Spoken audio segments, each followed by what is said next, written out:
Voici un homme nouveau quand Jésus intervient dans sa vie. Pour posséder cette vie nouvelle, la Bible nous enseigne que l'homme a besoin de passer par une nouvelle naissance. La nouvelle naissance, c'est une naissance spirituelle de la vie de Dieu, par laquelle celui qui croit devient un homme nouveau. Il possède une nature qui correspond à celle de Dieu. Comme un enfant qui vient au monde, il est engendré par son Père. Et de même, celui qui passe par la nouvelle naissance, il est engendré spirituellement par Dieu.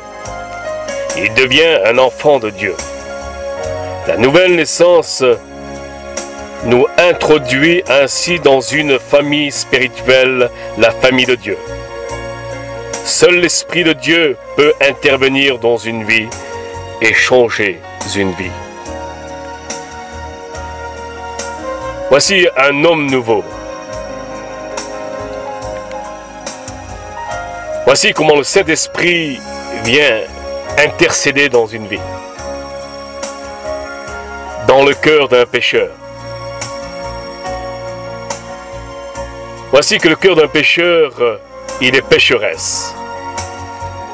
Et son cœur, il y a du désordre. Et j'aimerais vous dire que nous avons un Dieu d'ordre. Voici que le Saint-Esprit vient nettoyer son cœur, avant qu'il puisse prendre place dans son cœur. Bien, vous savez pourquoi, bien-aimé de Dieu? Parce que le Saint-Esprit est saint. Il ne peut pas demeurer dans un cœur qui est sale. Il faut un cœur propre. Et voici, quand le Saint-Esprit nettoie un cœur, alors il siège et il pénètre le cœur. Et voici que le cœur devient le temple du Saint-Esprit. Et voici que le Saint-Esprit lui-même conduit l'homme. Il conduit l'homme nouveau dans ses sentiers. Voici que l'Esprit de Dieu le conduit. Voici qu'il il ne contrôle plus sa vie, comme bien avant, cet vieil homme qui conduisait sa vie dans le monde. Eh bien, c'est l'Esprit de Dieu, c'est un nouvel homme, c'est une nouvelle créature.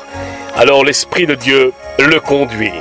C'est-à-dire, c'est un bateau sur la mer avec un gouvernail et son gouvernail devient le Christ. Voici comment le Saint-Esprit intervient dans une vie. Voici comment Jésus vient briser les chaînes de l'esclavage. Voici la nouvelle naissance. Que le Dieu d'amour puisse toucher vos cœurs.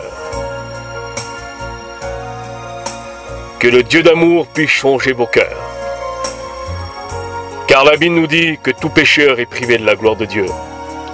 Mais tout pécheur qui se répand et qui confesse ses péchés à la croix, alors il obtiendra la gloire de Dieu.